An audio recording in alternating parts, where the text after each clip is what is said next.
Part 2 of The Giant with the Sealy Cap. Later the door opened again, and a troop of men entered, all weary, soaked, and in a foul mood. They were robbers and had suffered a bad day. When they saw Jack at the fireside, their first thought was to kill him, but the woman pleaded with them and showed what she had found in Jack's pocket. Weel, said the leader quietly, I've never seen a Sealy Cap before.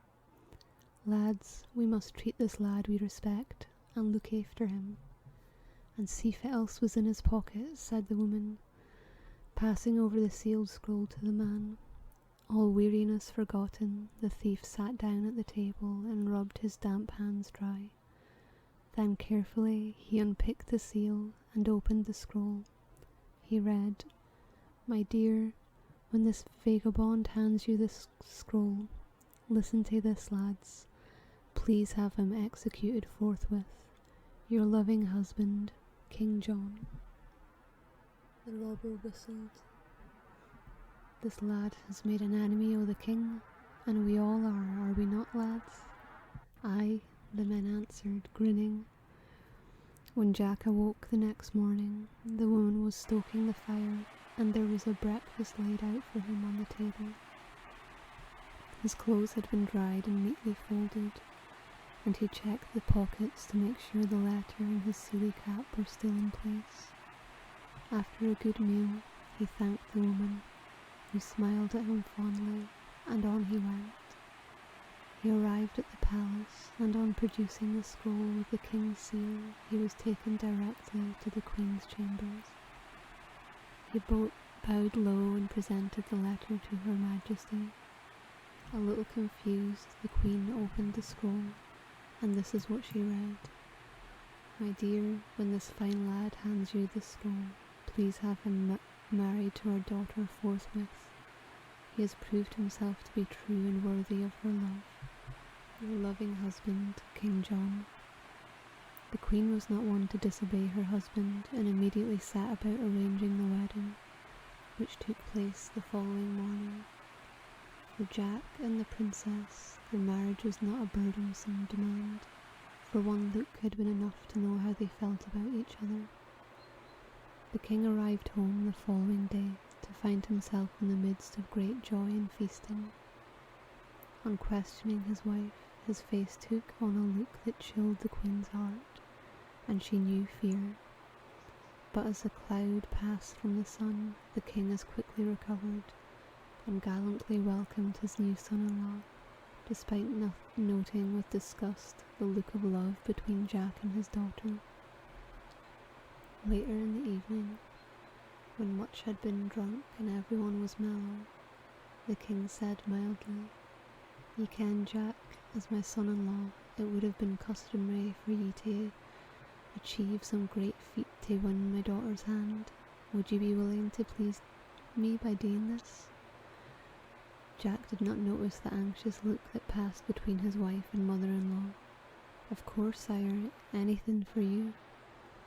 Good Jack, in that case, I would like ye to find the giant with 3 golden hairs, and bring these hairs to me.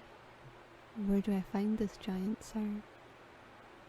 O'er hill and moor, through glen and forest, until you reach the great loch. On an island in that loch is where the giant lives. Very well, your Majesty, said Jack, uncertain of his capabilities. I will leave at first licht. There was a sad parting between the newlyweds as Jack, uncomfortable on horseback, set out on his next adventure.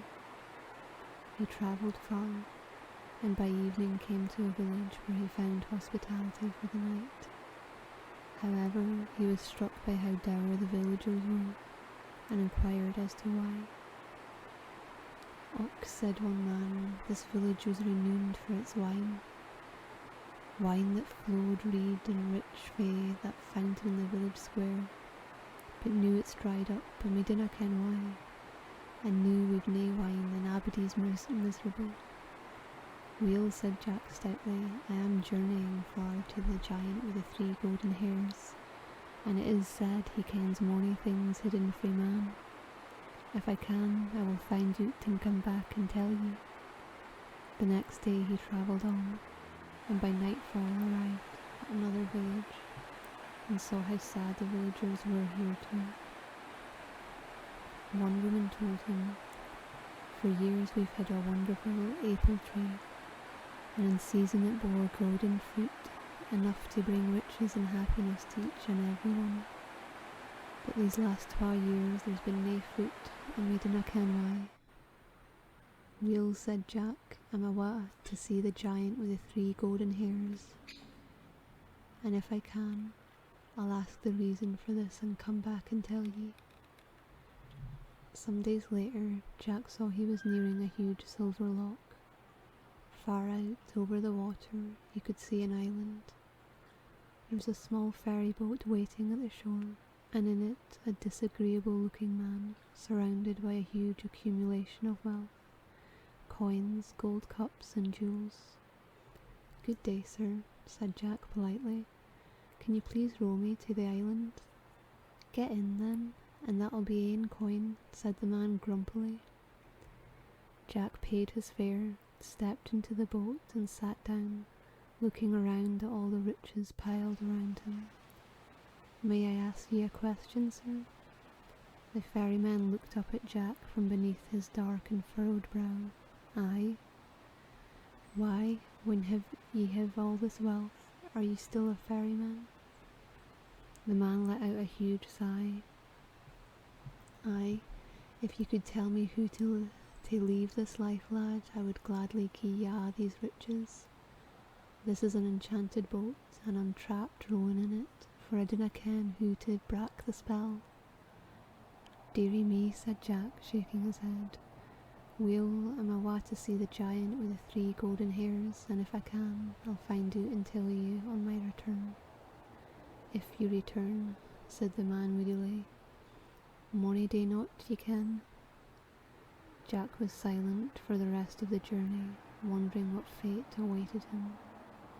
From the shore, it did not take Jack long to reach the giant's huge, dark castle. When he rapped on the heavy oak door, the sound echoed cavernously within. The door opened slowly, and there, to his surprise, was a small woman. "Oh," said Jack, "good day. Fit are ye doing here, lad?" said the woman worriedly. "The king sent me here to get 3 golden hairs frae the giant who bides here." The woman looked horrified. "The king sent ye to your death, you mean?" Then, with surprising strength, she grabbed Jack's coat and hauled him in through the door. "Have ye any idea of the danger you're in, laddie?"